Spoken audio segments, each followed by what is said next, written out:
I used to believe silence was just the absence of sound. That's what I told myself when I moved into the house on Ridgeway Drive.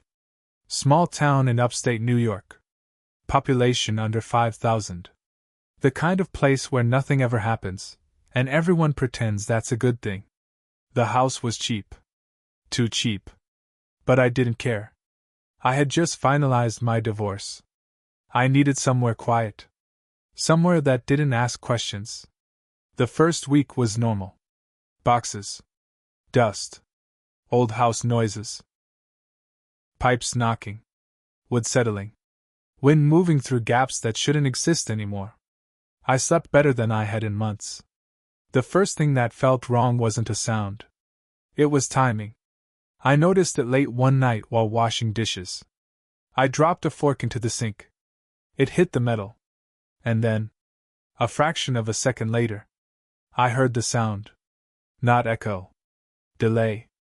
Like the house needed a moment to decide whether the noise had happened. I stood still, hand in the water, listening. Nothing else. I told myself I was tired. The next night, I noticed it again. I turned off the living room light. Click. Darkness. Then, click. The sound arrived after the action. That's when I felt it. That subtle pressure at the base of my skull. Like someone standing too close behind you in a line. Not touching. Just there. I started leaving the TV on at night. Low volume. Not because I was scared. Because the silence felt heavier when it was uninterrupted. On the fourth night, the TV shut off by itself. Not power loss. No flicker. Just off. The room went quiet in a way that made my ears ring. Then I heard breathing. Not loud. Not close. Just present. Like the room itself was breathing, slow and steady. I didn't move. I didn't turn. I waited for fear to arrive. It didn't. That was worse. The breathing stopped the moment I acknowledged it. Like it didn't want to be noticed. The next morning, I found something odd. The hallway mirror was slightly turned. I never touch it. I adjusted it back. That night, it was turned again. Not facing the room. Facing the corner. Like it had been watching something that didn't want to be reflected. I started documenting things. Times. Sounds. Delays. I needed proof. That's when the house started responding. I would think. Don't focus on it. And then the silence would stretch longer. I would think. It's just old wiring. And the lights would dim, just enough to feel intentional. The first voice came during a storm. Heavy rain. Wind. Thunder. I was lying in bed, eyes open, counting seconds between lightning and thunder. That's when I heard my name. Not shouted. Not whispered. Spoken normally. From the hallway. Like someone standing just outside the door. I didn't answer. The silence afterward felt disappointed. The next day, I checked the attic. Nothing. Basement. Nothing. Neighbors. Normal. Too normal. I asked the old woman across the street how long the house had been empty. She paused. Too long. Then said, "People don't usually stay." I asked why. She shrugged. Some houses remember better than people. That night, I dreamed I was walking through the house. But it wasn't dark. Everything was lit evenly. Flat. Like a diagram. I could see myself moving room to room from above. Not controlling it. Watching it. The dream ended with me standing in the hallway, facing the mirror. Only the reflection didn't move when I did. I woke up sitting upright. My heart wasn't racing. My body felt managed. Like someone had placed me back into it carefully. I checked the time. 3:17 a.m. The same time on the microwave. The stove. My phone.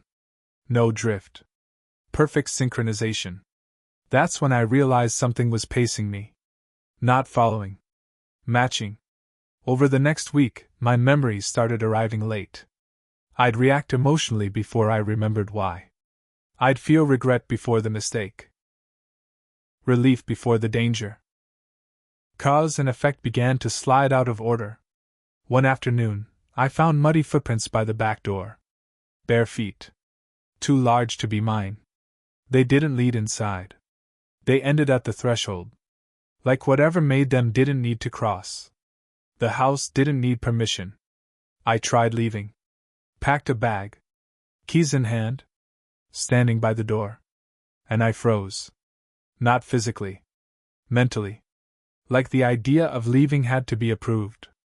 The hesitation passed. I unlocked the door. And the silence pressed closer. I stepped outside. The air felt wrong. Thin. The neighborhood looked unchanged, but something about it felt staged. Like a set after the actors leave. I drove away. 20 minutes later, I passed my house again. Same porch light. Same tree out front. I hadn't turned around. I hadn't taken a loop. I slammed the brakes. The radio crackled. Not static. Breathing. My breathing. Recorded. Playing back slightly out of sync. I drove back into the driveway. The door was open. Inside, everything was exactly where I left it. Except the mirror. It was facing the hallway now. Facing me. I didn't see my reflection. I saw the pause where it should have been. That's when the voice spoke clearly for the first time. From everywhere. From nowhere. "You don't live here," it said. "You're processed here." I screamed. The scream arrived after the silence. Approved. Filtered. Late. I understood then. The house wasn't haunted. It wasn't possessed. It was functioning. Observing.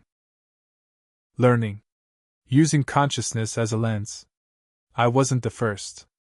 I wasn't special. I was compatible. I'm recording this now because the gaps are getting longer. I lose time. I gain memories I didn't live. Sometimes I watch myself from just behind my thoughts. If you're listening to this, if something in this story felt mistimed, if a sentence landed before you finished hearing it, that's not fear. That's alignment. The house doesn't need walls. It doesn't need a place. It just needs a mind quiet enough to run through. And once it learns your timing, it never lets you leave. Subscribe for more chilling tales. Because the scariest horror isn't what lives in a house. It's what uses you to listen to itself.